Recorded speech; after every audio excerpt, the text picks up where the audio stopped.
Peace TV presents. আসসালামু আলাইকুম ভাই। ওয়ালাইকুম আসসালাম রহমতুল্লাহ বারাকাতুহ। ইসলাম ধর্ম কি বৈবাহিক ধর্ষণের অনুমোদন দেয়? বোন প্রশ্ন করলেন ইসলাম কি বৈবাহিক ধর্ষণের অনুমোদন দেয়। ম্যারাইটাল রেপ এই শব্দটা চালু করেছে পশ্চিমা মিডিয়া। এই বৈবাহিক ধর্ষণ যেন জিজ্ঞেস করছেন ইসলামিক নাচের পার্টি আছে কিনা অথবা ইসলামিক মদের পার্টি, দুটোই পরস্পর বিরোধী। বিয়ে আর ধর্ষণ পরস্পর বিরোধী, এটা দেখবেন পশ্চিমা বিশ্বে।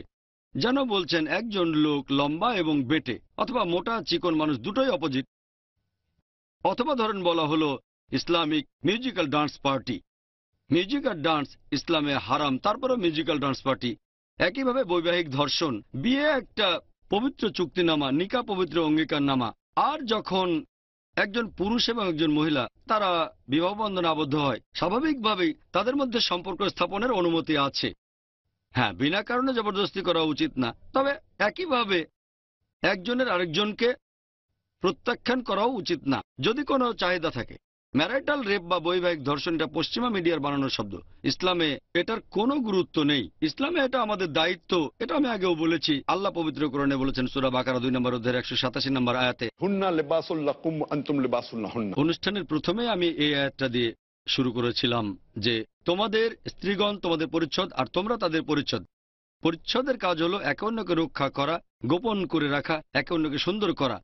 যদি বলেন যে স্বামী স্ত্রী একে অন্যের পরিচ্ছদ, তাহলে তো তারা একে অন্যকে সাহায্য করবে। যদি না করে তাহলে তো পরিচ্ছদের উদ্দেশ্যটা পূরণ করছে না। আমার পোশাক পরিচ্ছদ আছে, পরি না, মানে আপনার যদি একটা পোশাক থাকে সেটা তো আপনি পরবেন। যদি পোশাকটা না পরেন তাহলে তো সেটার উদ্দেশ্য পূরণ হবে না। বিয়ে একটা চুক্তিনামা, আর আল্লাহ পবিত্র কোরআনে সূরা রুমের 30 নম্বর অধ্যায়ের 21 নম্বর আয়াতে বলেছেন যে আল্লাহ সুবহানাহু ওয়া তাআলা পুরুষ এবং নারীর মধ্যে পারস্পরিক ভালোবাসা ও দয়া সৃষ্টি করেছেন। এখানে আমার মনে হয় যে ধর্ষণ এর সংজ্ঞা হল জোরপূর্বক বিপরীত লিঙ্গের সাথে যৌন সম্পর্ক স্থাপন। যদি একজন পুরুষ কোনো মহিলার ইচ্ছার বিরুদ্ধে জোর করে কখনো যৌন সম্পর্ক স্থাপন করে, সেটাই ধর্ষণ। এখানে ধরে নেওয়া হয় এদের মধ্যে বৈবাহিক কোনো সম্পর্ক নেই। এখানে বিয়ের কথা বলা হয়নি। টেকনিক্যালি ধর্ষণ মানে জোর করে যৌন সম্পর্ক স্থাপন করা কোনো মহিলার সাথে তার সম্মতি ছাড়া জোরপূর্বক, এটা টেকনিক্যাল শব্দ। তবে বিয়ের পরে যদি স্বামী চায়, এটা হলো স্ত্রীর দায়িত্ব যে সে রাজি হবে, যদিও হয়তো মুড ভালো না।